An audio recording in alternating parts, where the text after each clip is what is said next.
Olá, muito bom dia, tudo jóia, tudo bem? Feliz sábado, que Deus abençoe a todos de uma forma muito especial. Hoje eu estou vestindo esta linda camisa, ganhei de uma aluna, amei o presente que ela me deu, que Deus abençoe. E vamos de comentários bíblicos. Eu quero falar nesta manhã sobre o cristianismo, a origem, mudanças e algumas ramificações. Quem vos fala aqui é o professor Nelson Andrade, professor de língua portuguesa e língua inglesa. Também sou bacharel em teologia, sou pastor.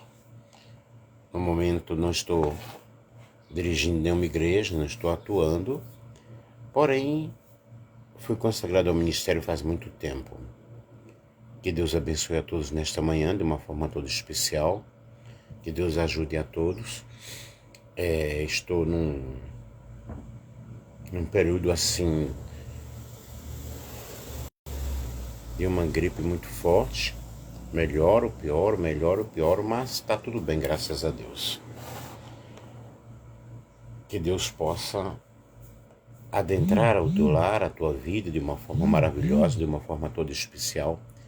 Que Deus abençoe a todos aqueles que irão entrar aqui nesta live e que vocês possam compartilhar com outras pessoas, ok? O cristianismo, o que é o cristianismo? Na realidade, o cristianismo surgiu há mais de 2000 anos, através de uma figura central, Jesus de Nazaré, Jesus Cristo, né?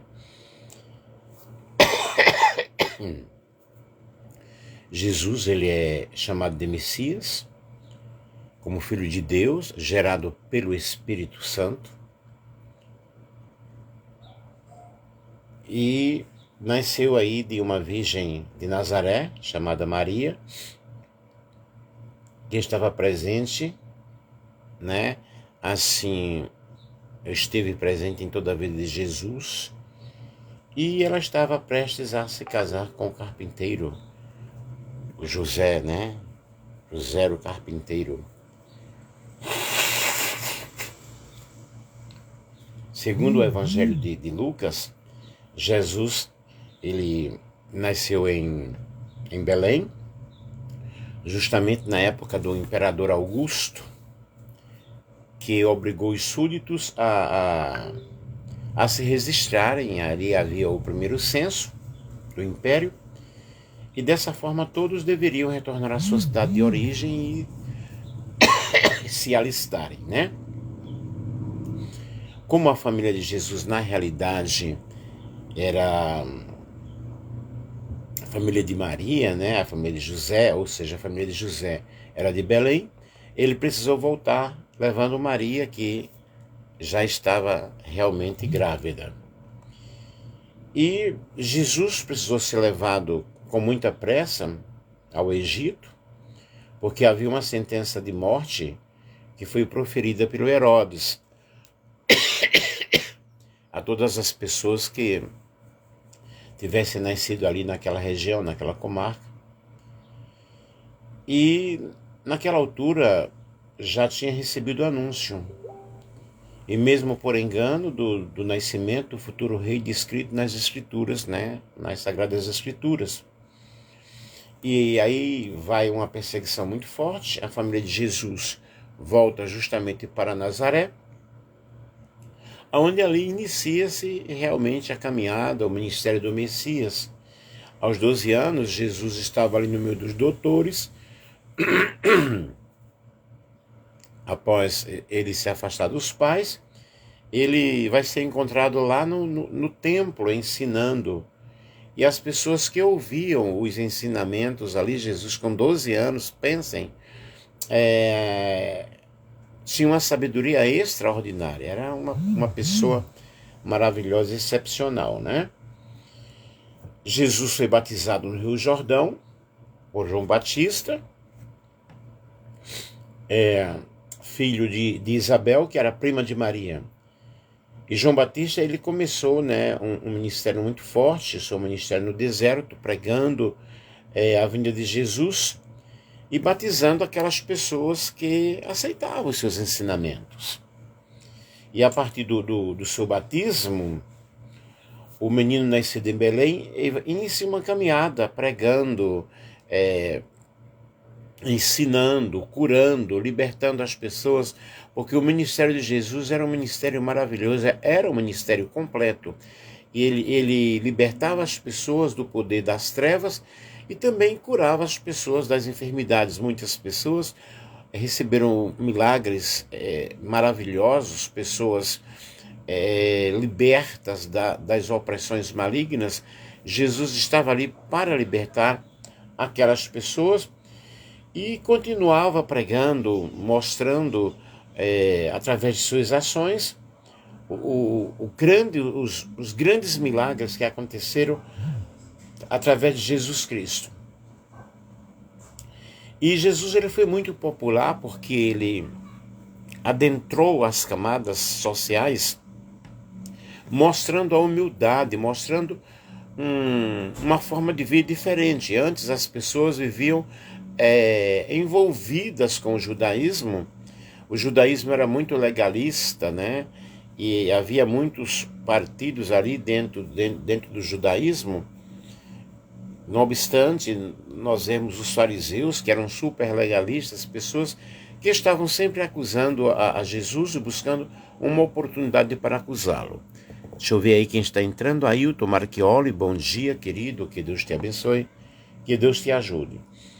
E os religiosos perseguiram demais a Jesus, né?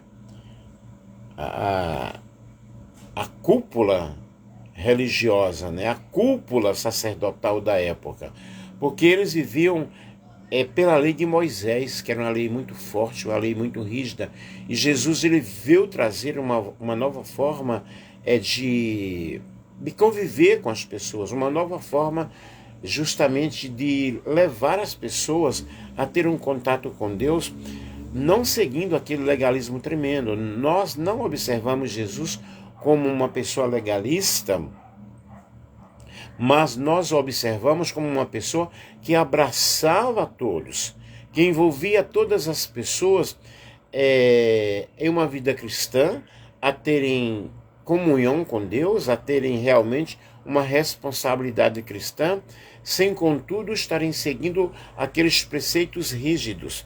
Ainda que Jesus guardou toda a lei, inclusive guardou o sábado, segundo o mandamento, né? Que o mandamento na época, os 10 mandamentos ali, nós vemos a lei moral, e o quarto mandamento seria a guarda do sábado. Jesus ele não quebrou o sábado, ele cumpriu o sábado. Só que para os fariseus, Jesus, na realidade, era um desobediente porque ele curava no sábado. E Jesus mostrava que veio trazer o amor, que veio trazer a compaixão, a caridade, uma forma de vida diferente para com as pessoas. E os discípulos do Messias, eles vão convivendo, vão recebendo os ensinamentos de Jesus e evidentemente vão praticando. Mas os discípulos de Jesus seguiram a missão independentemente das perseguições, porque aí começaram muitas perseguições, eles começaram a sofrer por amor ao Evangelho. E qual realmente é a estrutura do cristianismo? O cristianismo tem sua base nos ensinamentos pregados por Jesus Cristo. Pelo menos o início da era cristã, ali o início da igreja primitiva, porque hoje nós temos uma realidade totalmente diferente daquela realidade vivida naquela época, né? Eu sou professor de teologia, eu ensinei muito teologia, eu ensinei em Belo Horizonte, no Paraguai, em Foz do Iguaçu, aqui mesmo em Valparaíso, em Assunção, né? Em Caguaçu, no Paraguai, fui missionário por muitos anos, na Argentina, no Uruguai. E nós temos aí um pouco de experiência, um pouco de conhecimento nessa área, é o que eu estou passando para vocês. A palavra Cristo vem do grego, Christos, que significa ungido. E no hebraico tem a palavra Mashiach, né? Que significa Messias, Yeshua HaMashiach. O Messias era conhecido pelos judeus como o indicado pelas Escrituras que salvaria o mundo dos seus pecados. Jesus o Salvador, Jesus o Libertador, Jesus o ungido de Deus. E Jesus baseou os seus ensinamentos fazendo um resumo da lei, né, dada a Moisés, em apenas 2 mandamentos: amar a Deus sobre todas as coisas e amar ao próximo como a si mesmo. Cumprindo esses 2 mandamentos, estaria cumprindo toda a lei. Agora, na realidade, não é fácil você amar a Deus sobre todas as coisas. Amarás, pois, ao Senhor teu Deus com todo o teu coração, com toda a tua alma, com todo o teu entendimento, com todas as tuas forças. Isso significa com todo o meu ser, com todo o meu coração. Por isso o salmista Davi ele disse: entrega o teu caminho ao Senhor. Confia nele e o mais ele tudo fará. Quando eu entrego o meu caminho ao Senhor, eu vou confiar nele inteiramente, completamente. Na realidade, somos seres imperfeitos, estamos cada dia pecando, estamos cada dia errando, e não é fácil realmente amar a Deus com todo o nosso ser, com todo o nosso coração. E amar ao próximo como a si, né? Pois ao cumprir esses mandamentos, todos os outros estariam na realidade ou seriam cumpridos. Quando eu amo a minha vida, eu não danifico a minha vida, eu devo amar ao próximo também, querer o bem do próximo igual eu quero para a minha vida. Não devo fazer para com o próximo coisas que venham prejudicá-lo, e muitas vezes nós fazemos porque a maldade está em nosso coração. A Bíblia diz que todos pecaram e destituídos estão da glória de Deus. Mas uma boa notícia eu tenho para você. A lei foi dada por Moisés. A graça e a perfeição vieram através de Jesus Cristo. E o amor de Deus está derramado em nossos corações através da graça de Deus. O que é graça? Graça é favor imerecido. Nós não merecemos, eu não mereço, você não merece, mas João 3,16 diz que Deus amou o mundo de uma tal maneira que deu o seu Filho unigênito para que todo aquele que nele crê não pereça, mas tenha a vida eterna. E a vida eterna é esta, que venhamos a conhecer a Jesus Cristo como enviado Filho de Deus, como o único Filho de Deus, que veio e deu a sua vida por nós. Paulo, escrevendo aos Efésios, diz que ele nos vivificou, estando nós ainda mortos em nossos delitos e pecados. Ele deu a sua vida por nós, ele entregou-se. Foi ele que foi ao Calvário e deu o último brado. Pai, tudo está consumado. Nas tuas mãos entrego o meu espírito. Foi por mim e por você, ok? E aí nós vemos que a base das pregações era através do amor, arrependimento e justiça. O amor pregado tinha a ver com uma forma de tratar as pessoas, colocando-se no seu lugar, não revidando com ódio, né? Com ódio recebido, e também ajudando as pessoas necessitadas. Nós vemos que o ministério de Jesus foi um ministério de ajuda, alma, corpo e espírito. Ele saciou a fome das pessoas. Ele fez a multiplicação dos pães. Ainda que as pessoas estavam em busca de Jesus, muitas vezes, para preencher também as suas necessidades físicas. Eram pessoas que precisavam, eram pessoas que necessitavam. Aí nós vemos que o arrependimento era sobre os caminhos percorridos fora dessas leis, né? De amar ao próximo e amar a Deus em primeiro lugar, né? Buscar primeiramente o reino de Deus e a sua justiça, e as demais coisas vos serão acrescentadas. Deus em primeiro plano, Deus em primeiro lugar, confiando nele, tendo uma comunhão com ele, tendo uma intimidade com o Senhor. E o arrependimento, nós vemos aí, era sobre os caminhos que a pessoa realmente seguiam.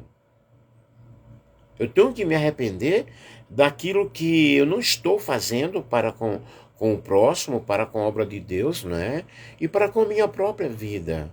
Confessar os meus pecados a Jesus, porque Ele é o único que tem o poder de perdoar pecados. O homem não tem poder de perdoar pecados. E aí nós vemos como eram as crenças cristãs O cristianismo é uma religião monoteísta. O que significa monoteísmo? A crença em um só Deus. E o cristianismo, eles pregavam, eles acreditavam e acreditam em um único Deus verdadeiro, que é Jeová, né? Ao contrário do politeísmo. O politeísmo só uma crença em vários deuses. Então, há várias religiões que são politeístas e elas seguem, acreditam na existência de vários deuses. Desculpem aqui, tá? E eles seguem a deuses diferentes, né? E nós vemos aí a religião monoteísta, o cristianismo, acreditando num Deus trino, a Santíssima Trindade, Deus Pai, Deus Filho e Deus Espírito Santo. É um assunto bem complexo, porque não são três deuses, mas são três seres, né, em um. São três em um. E aí nós vemos essa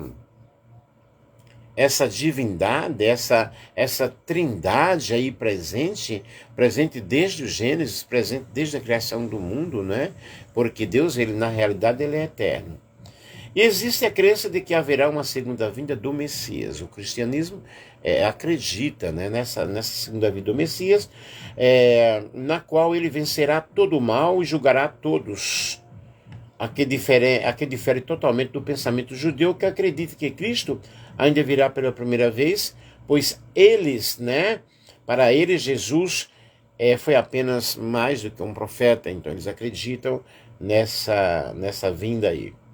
Os cristãos, eles acreditam na existência do céu, né, na existência do inferno, com o fim da vida terrestre, sendo a consequência da obediência ou desobediência. Isso, respectivamente, né, com base no que diz a Bíblia, no que diz a palavra de Deus. E a Bíblia é um livro inspirado por Deus, escrito pelos profetas. Os profetas escreveram a Bíblia, viveram em diversas situações, em diversos ambientes, mas profetizaram, né? E nós vemos o cumprimento da palavra de Deus a cada dia. Para você que é estudante da Bíblia, você pode observar que cada item da Bíblia tem seu cumprimento dia após dia. Nós estamos vivendo momentos de muitas dificuldades, nós estamos vivendo momentos de grandes explosões científicas, de grandes modificações, transformações no mundo, e nós observamos o cumprimento da palavra de Deus, item por item. Capítulo por capítulo da Bíblia, nós observamos o seu real cumprimento. É preciso estar atento às profecias. A Bíblia é o guia dos cristãos, pois no Antigo Testamento encontramos toda a história dos judeus, a história dos antepassados. Nós vemos ali Deus agindo de uma forma totalmente diferente da qual acontece no Novo Testamento. Até parece ser um outro Deus, mas na realidade o Velho Testamento é uma preparação para a vinda do Novo Testamento, para a vinda de Jesus, para o surgimento de Jesus, tal qual os profetas profetizaram, aconteceu na realidade. E nós cremos na Bíblia, nós cremos na palavra de Deus. E encontramos aí o Antigo Testamento, toda a história do povo judeu, né? Intitulado como Povo de Deus. Já no Novo Testamento, nós vemos algo completamente diferente. Deixa eu ver quem entrou aí. Elismar, tudo bem, meu querido? Nós vemos aí no Novo Testamento a vida, os ensinamentos, os milagres de Jesus, a vida dos apóstolos, a vida da igreja primitiva. Nós temos o livro de Atos dos Apóstolos, que conta os atos da igreja. Nós temos as epístolas paulinas, nós temos as epístolas petrinas de Pedro, né? Nós vemos aí ensinamentos, admoestações, falando sobre o Espírito Santo, lá no livro de Coríntios, falando sobre os dons do Espírito. Nós vemos o livro de Romanos nos mostrando como nós devemos não estar amoldados a este mundo, mas termos a nossa mente transformada, né?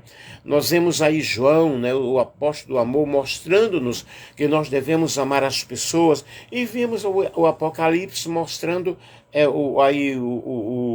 o livro das Revelações, os acontecimentos, não é?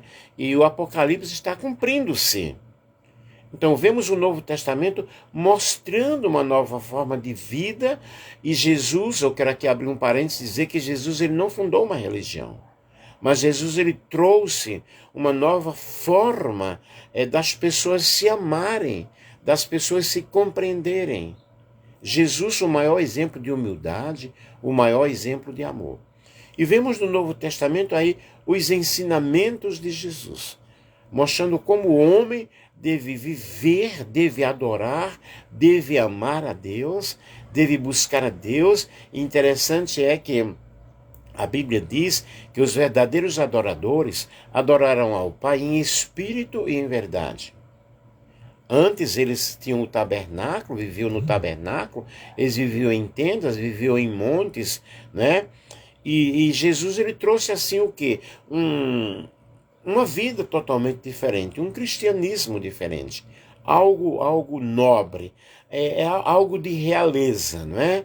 Algo de você compreender o que é realmente andar no Espírito, sentir a presença de Deus, conviver com Deus, porque Deus, pessoal, Deus ele se sente em nós. Nós sentimos a presença dele, o amor dele de uma forma toda especial. E aí nós vemos a instrução dada aos discípulos, aí na formação da igreja primitiva, até mesmo a profecia do fim dos tempos, que é com o livro de Apocalipse, que nós já falamos para vocês. O batismo feito por João Batista é repetido pelos cristãos como representação do sepultamento de uma velha natureza. O batismo, a própria palavra batismo, significa imersão, a pessoa é samulhida, é imergida na água, e ao levantar significa uma nova vida, um novo viver, uma nova ressurreição. Dizendo aqui que batismo não é conversão. A conversão é algo que acontece dentro de nós. E o Espírito Santo é o único ser que nos convence do pecado, da justiça e do juízo. Quando nós aceitamos ao Senhor Jesus como nosso único e suficiente Salvador, o Espírito Santo ele passa a habitar dentro de nós, a morar em nós, a fazer morada em nós, e nós somos o templo do Espírito Santo. Quando no batismo você é um símbolo, né, de um sepultamento de uma velha criatura, e ressurge um novo ser, ressurge uma nova pessoa, e é necessário realmente nascer de novo. O que é nascer de novo? É essa ressignificação da vida espiritual para Deus, e viver para Deus uma vida diferente, uma vida de adoração e comunhão diante da presença do Senhor. O batismo ele foi uma ordem de Jesus, ele disse, portanto, ide, fazei discípulos a todas as nações, batizando-os, né, em nome do Pai, do Filho e do Espírito Santo, ensinando-os a guardar todas as coisas que eu vos tenho mandado. Então aí nós vemos Jesus dizendo, ide, vá, faça discípulos. O que é discípulo? Discípulo é aprendiz, discípulo é aluno. Isso aí não é uma ordem para o pastor, para o diácono ou para o presbítero, é uma ordem para todos. Vá, pregue o evangelho, ensine o evangelho. A palavra evangelho significa boas notícias, boas novas, leve boas novas de salvação para as pessoas, batize-as. E interessante que na Bíblia não está dizendo é o pastor que tem que batizar. Na Bíblia não está escrito isso. Né? Aqui está dizendo, olha, você é discípulo, você pode batizar. E as pessoas não ensinam realmente assim, né? E nós temos os cristãos, naturalmente, eles usaram símbolos, e nós temos aí a cruz, que significa a vitória de Cristo sobre a morte, portanto, não é pecado você usar um cordão, uma corrente como a cruz, jamais foi pecado. A cruz é símbolo do cristianismo, né? Nós temos o desenho do peixe, que é utilizado para identificar o cristão em tempo de perseguição, já que a pregação do Evangelho de Cristo foi proibida após a morte do seu representante. E tem em suas iniciais gregas o significado Jesus Cristo, Deus, Filho Salvador. Aí nós temos o desenho do peixe, era praticamente um código de reconhecimento de quem era ou não cristão. Vou ver se eu consigo passar a imagem aqui. Espero que volte, tá? Ok, aí esse significado, ok? Símbolo do peixe aí. Ok, foi sim. Então, gente, aí havia esse símbolo do peixe, né? Aí nós temos o pão e o suco da uva, que eram os elementos que foram utilizados na última ceia de Jesus com seus discípulos, representando o corpo, né, o pão, e o sangue, que é justamente lá o vinho, representando o sangue de Jesus, que seriam entregues na cruz. Aí nós temos aí agora o que? A igreja primitiva. A parte da história da igreja primitiva, nós observamos no livro de Atos dos Apóstolos, no Novo Testamento.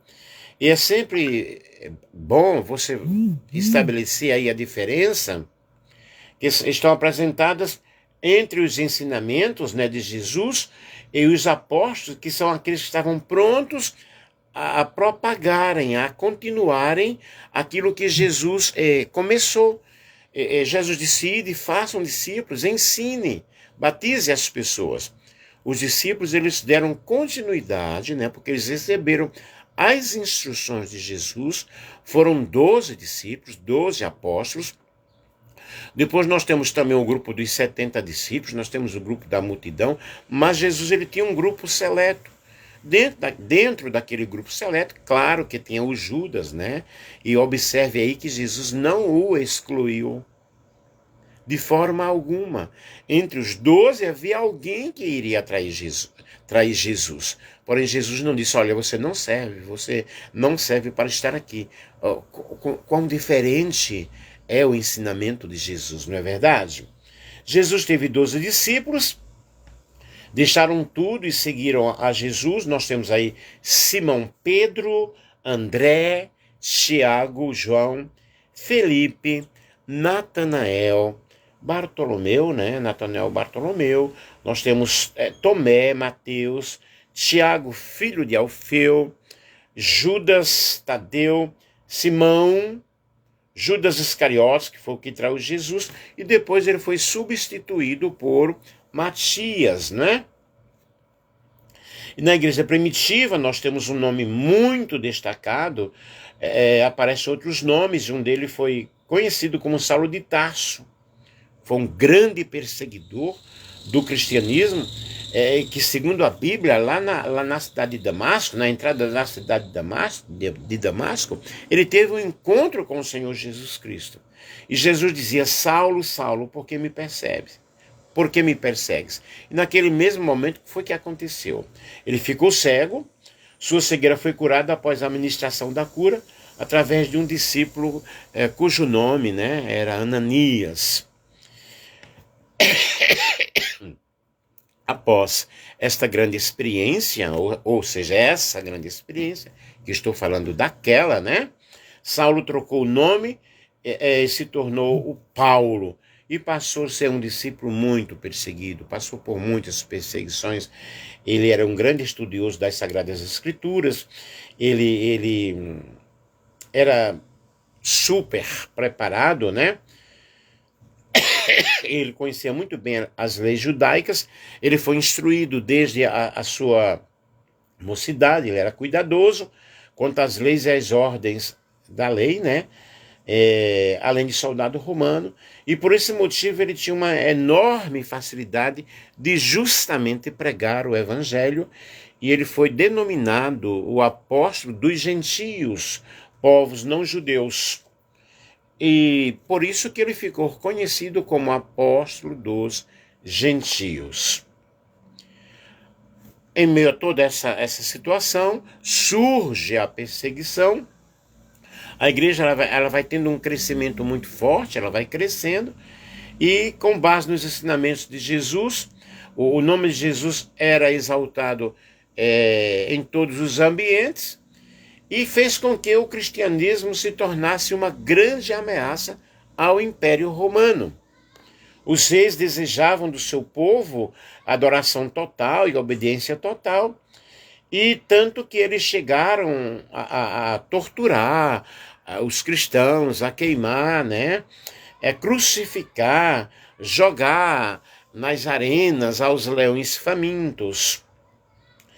E eles tinham que se curvar ao imperador, mas os verdadeiros cristãos, na realidade, eles não se curvavam, eles eram perseguidos. Mas com toda essa perseguição, evidentemente, claro, né, a vontade diretiva de Deus, e tem a vontade permissiva, aí nós vemos a vontade permissiva, para que acontecesse essa perseguição, para que os discípulos, para que a igreja se espalhasse pelo mundo. E através da perseguição, eles foram espalhados, né?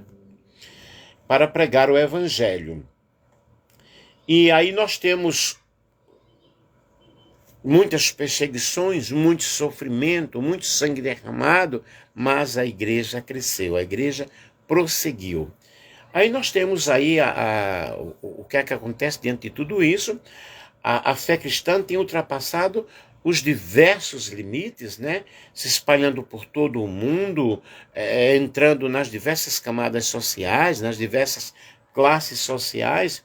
E os imperadores, eles ficavam, né? Ficaram incomodados com esse crescimento do cristianismo.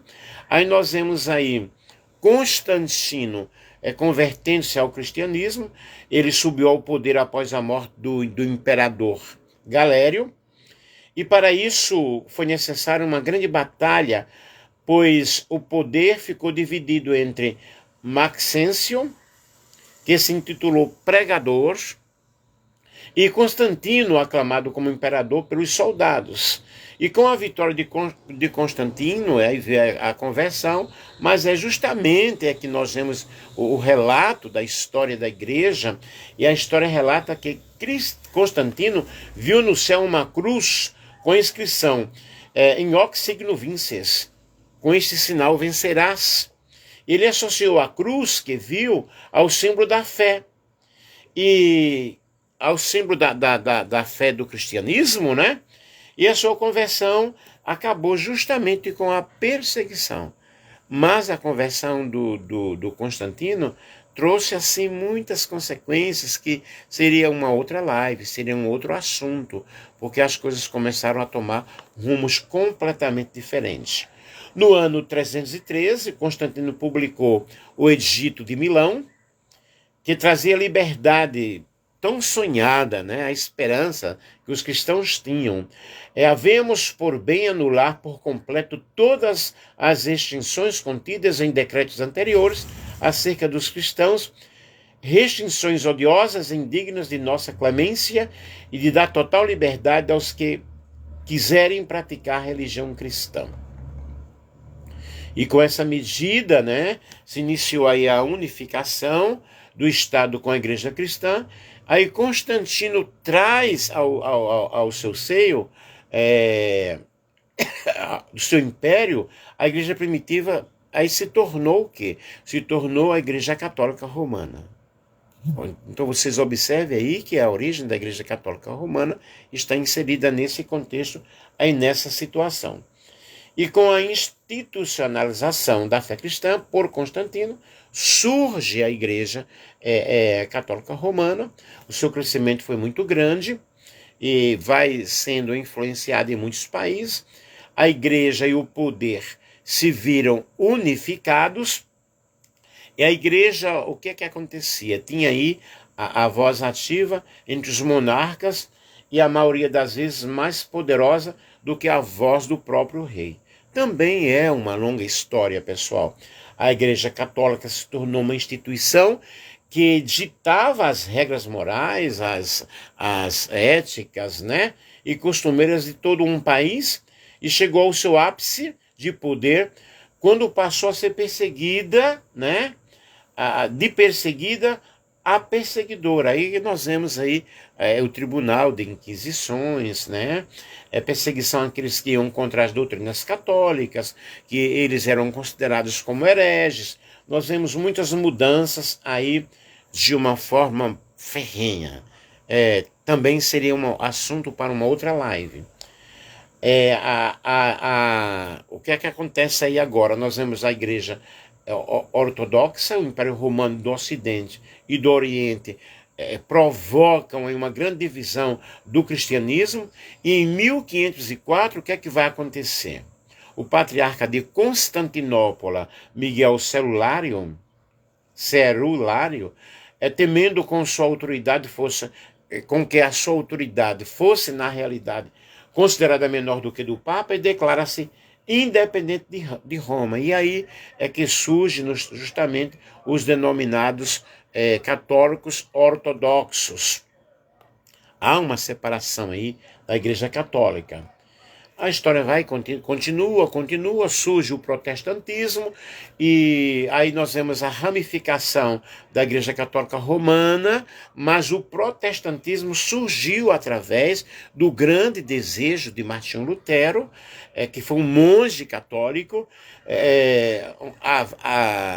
Aconteceu, né, reformular aí, e essa reforma protestante é o movimento denominado reformista, que foi iniciado no século XVI com a divulgação das 95 teses, onde o Lutero enumerava críticas teológicas, né, às autoridades eclesiásticas, às suas práticas. Ele não aprovava aí a cobrança das indulgências, né, pela salvação, e Lutero ele acreditava que a salvação seria pela fé e não pelas obras. Lutero faz uma grande reforma, acontece uma grande reforma. Através desse movimento da reforma vão surgindo outros movimentos religiosos fortíssimos, e aí surge também a igreja, essa reforma protestante, que ela está dividida em ramos, né? O ramo anglicano, luterano e calvinista. Nós vemos a igreja luterana, Lutero responsável pela igreja luterana, traz essa doutrina fortíssima, mostrando como o cristão deveria viver, né? Aí nós vemos os calvinistas. O calvinismo é uma grande modificação do luteranismo feita por João Calvino no século XVI. E para Calvino, a Bíblia é a norma da fé e o principal alimento da vida espiritual. Depois nós temos a igreja anglicana, e o anglicanismo surgiu em 1534, decisão do rei Henrique VIII da Inglaterra, e após o seu pedido ao Papa Clemente VII para a anulação do seu casamento com Catarina de Aragão, aí nós vemos aí o surgimento da igreja anglicana. O anglicanismo, ele também vai assim, dividindo-se em várias igrejas, em várias denominações. Aí nós vemos, pessoal, as ramificações do protestantismo, vão surgindo outros grupos, vai surgindo o movimento pentecostal, o batismo com o Espírito Santo, dentro do movimento pentecostal, que é um movimento do cristianismo muito forte. Eu sou piamente pentecostal, graças a Deus. Apesar de que eu aceitei a Jesus como meu Salvador na Igreja Adventista do Sétimo Dia, mas depois eu fui batizado com o Espírito Santo aos 12 anos de idade. Naquela época eu fui para a Assembleia de Deus e tal. Hoje eu não estou na Assembleia de Deus, porém a minha origem ela é assembleana, muito forte, né? Através de profecia, de revelação, a aceitação dos dons espirituais. E o movimento pentecostal, ele é muito forte, né? Ele começou em 1906 em Los Angeles, quando William Seymour pregou, dando origem ao grande avivamento da Rua Azusa, e que vai se espalhando no Ocidente, e aqui no Brasil ele deu origem às seguintes igrejas: a Congregação Cristã do Brasil, a Assembleia de Deus, a Igreja do Evangelho Quadrangular, a Congregação Cristã, que nós aí já falamos, né? A Igreja do Brasil para Cristo, a Igreja Deus é Amor, e hoje nós temos muitos movimentos pentecostais. Eu estou chegando aqui ao final, mas a primeira onda pentecostal no Brasil é representada pelas igrejas. A Congregação Cristã no Brasil, em 1910, E a Assembleia de Deus em 1911, observe aqui, que primeiramente foi a Congregação Cristã no Brasil, depois veio a Assembleia de Deus, fundada por estrangeiros, e que tem como característica muito forte, né, o batismo com o Espírito Santo, o falar em línguas e a atuação dos dons espirituais e os grandes milagres.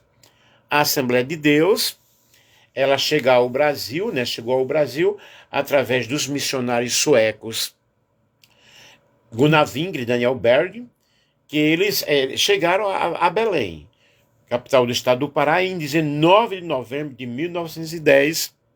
Eles vieram dos Estados Unidos. Em poucas décadas vai se espalhando e o movimento pentecostal vai crescendo muito forte, e hoje ninguém supera, né, o movimento pentecostal. E após uma ampla troca de informações, experiências e ideias, Daniel Berg e Gunnar Wingre descobriram que Deus os estava guiando numa mesma direção, isto é, o Senhor desejava enviá-los com a mensagem do Evangelho a terras distantes, mas nenhum dos dois sabia exatamente para onde seriam enviados. Mas eles aportaram em Belém, né? A igreja de Belém é muito forte. Eles sofreram bastante, mas enfrentaram muitas situações. Aguinaldo Silva, bom dia, paz do Senhor. Aí nós temos um movimento de cura divina muito forte, eles enfrentaram muito sofrimento, mas hoje nós temos a Assembleia de Deus, que hoje também ela tem várias ramificações, é uma árvore muito forte, uma árvore muito grande, né, que cresceu e deu abrigo ou dá abrigo para muitas pessoas. Aí nós vemos, hoje, nós temos os movimentos neopentecostais, essa onda muito forte de pentecostalismo, e até a própria Igreja Católica hoje, ela se dividiu, né? Ela tem o seu grupo fortíssimo, que é a Igreja Católica Carismática, que também ela atua através de revelações e curas e outras coisas mais. E aí nas igrejas neopentecostais, nós temos a Igreja Universal do Reino de Deus, a Igreja Internacional da Graça de Deus. A Igreja Universal foi de 1977, a Igreja Internacional da Graça de Deus em 1980, a Comunidade Cristã Paz e Vida em 1982, a Igreja Cristo Vive 1986, Igreja Renascer em Cristo 1986, Comunidade Evangélica Sara Nossa Terra, 1992, Igreja Mundial do Poder de Deus, 1998, e por aí vai, gente. Vejam que eu comecei falando sobre o cristianismo, o que era o cristianismo, trouxe um desenvolvimento, mostrando para vocês sobre a mensagem de Jesus, sobre os discípulos de Jesus, a atuação deles, né, na esfera cristã. E hoje, gente, o cristianismo, nós vemos, além do catolicismo, né, que é claro que é uma ramificação cristã, como a raiz da igreja primitiva, a igreja ortodoxa, as protestantes, as igrejas pentecostais e neopentecostais, aí nós vemos aí essas grandes divisões dentro do próprio cristianismo. Vejam que eu dei um passeio convosco sobre a história do cristianismo, como o cristianismo surgiu, como era antes, né? E como nós temos hoje, ok? Gente, é claro que todas essas informações eu busquei aqui de um site, nós temos várias referências, claro, principalmente a Palavra de Deus.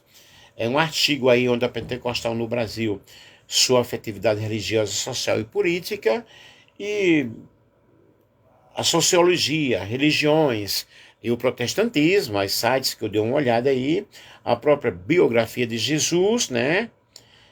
E espero que essas informações elas tenham sido úteis para você.